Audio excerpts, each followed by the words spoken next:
What's up, y'all? It's your boy Big Steve back at it again, and today I'll be showing you guys my Blood Necromancer build on Diablo 4 beta. This isn't your typical corpse explosion build where you go around in the mist, corpse exploding everything. I believe that build is going to be nerfed, so this is something you could work off maybe in the future. We'll have to see how it all plays out when the time comes. I'll run through a dungeon and there'll be a boss at the end, and then I'll go through the items, stats, and skills, and why I chose what I chose. Alright, enjoy.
Also going to show you guys some butcher footage, but about this footage, I will note that I did not have my Blood Surge legendary imprint on my amulet, and I'm also missing some rings and crit chance and stuff like that. Like what you see in the dungeon is I'm fully geared. Here against the butcher, I'm a little bit under geared than what I was, but it gives you an idea of what Blood Surge can do against the butcher.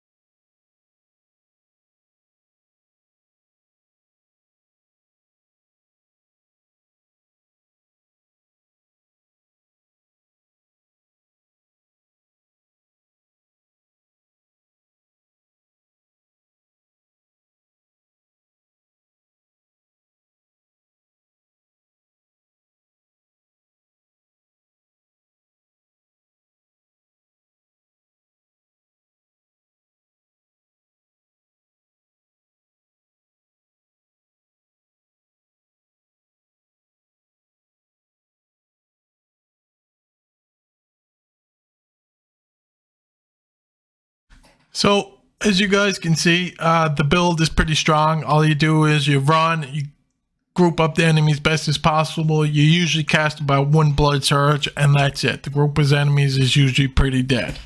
Now I'm going to go over some of the artifact powers and tell you why I chose what I chose, and quickly tell you what talents I went with. So as you can see here for the weapon, I'm going to quickly go over something very quick. You do use Blood Surge, which is your core ability. So on the weapon, I have scored core skill damage, and for every 5 times you cast Blood Surge, you get an automatic overpower damage. So I also have a lot of overpower damage on this. But for the legendary power, we went with basic skills, gained 64% attack speed. You need this to regenerate your essence very quick so you can keep blood surging. I found with this basic skill, you do get your essence back really quick. As you can see, I didn't have very much downtime in my blood surges. And with blood surge, you could keep casting that right. Like, I can cast it 4 or 5 times in a row before I lose all my essence. So it's very strong. If you wanted to pump out thousands of damage right away, you could. All right, let's move it along to the boots. All right, for the boots, the legendary power I went with was your maximum number of skeleton mages is increased by 2. Now, why I went with this is because when you open the Book of the Dead, the first one for skeletal mages is every time your mages attack, you gain 2 essence. So I could have a total of 5 skeletons up with this legendary imprint, and every time they attack, I got 2 essence from each one. So every time, say 5 of them attack, that's 10 essence back very quick. It just helps to keep your blood surge going. And the pants, nothing big, just the increased armor when you attack. This was just for survivability. I couldn't really find that great of a legendary power for the pants. And for the gloves, this is a nice one. I will also note on the gloves I have +1 to blood surge. If you can find items with +1 to blood surge, obviously would help greatly. Just throughout my gameplay, I had a lot of trouble finding items like this. I found items with every other skill but blood surge pretty well. So you might be luckier than me, who knows. But for the legendary power, I went with you have 14% increased critical strike chance against injured enemies. Now, I had about a 21% chance, critical strike chance to begin with. So you add this to it, you're looking at about a 35% critical strike chance, which is huge. Especially if your blood surging a lot, you're going to want those crits. Now we're going to have a look at the chest. The chest is just another one of those things. I sacrificed my skeleton warriors for 5% crit chance. This is not needed for the build, but what I will say is, as you can see in most of my armor, I put skulls in there. And what they do is give you 4% healing received. And what we'll also note is every time you cast blood surge, depending on how many enemies are inside your blood surge, you get health back just from the skill alone. So then you add all these healing received bonuses through the armor, you get healed by a lot. I face tanked Butcher many times. And that's pretty well it for the chest. And for the helmet, it was just like another protection buff, just a barrier. Nothing special. Now for the necklace, this is very important because this is your main legendary imprint for this build, and you can get this from a dungeon early in the game. So you get it from a dungeon so you can get the imprint right away. But what it says is Blood Surge's Nova echoes again after a short delay, dealing 47% damage, less damage. So every time I cast Blood Surge, another one, like not even a second later, another one happens again for free, no cost. It just deals 47% less damage. Now, so obviously the lower the percent, the better. As you can see, it could have went down to 40%. So the original imprint starts at 70%. So when you go from 70% down to 40%, that's a 30% damage increase. That's huge. So that's just something to note. If you do go this route, make sure you put this legendary print on your amulet. Now we'll go to the rings. Okay. For the rings, I went attacking enemies with a basic skill increases the damage of your next core skill by 8%, stacking up to 50%. Now, you do use your basic skill a lot. Hemorrhage is the one I went with. You use this a lot just to get your essence back quick. With your attack speed on your weapon, you can hardly even notice me using it. So your core skill is your blood surge. So every time you're using your basic skill, which you'll be switching in and out very quickly, it helps your blood surge. So that's just a damage increaser for your blood surge.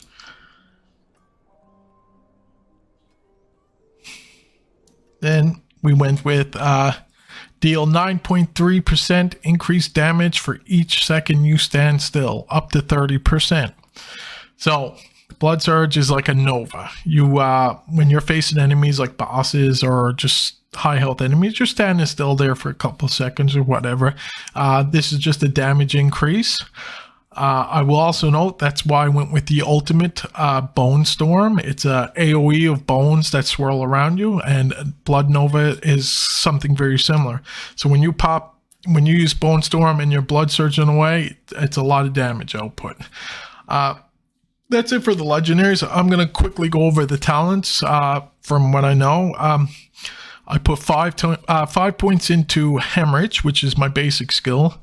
Then I went with Enhanced Hemorrhage.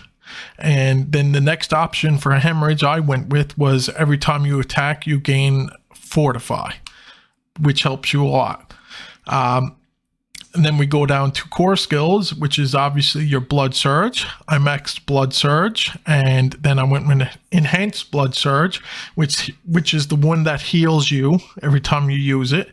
And then the next one I used was every time you cast Blood Surge 5 times, the next one is guaranteed to be overpowered, which is huge. And that's why I went with overpower damage and stuff.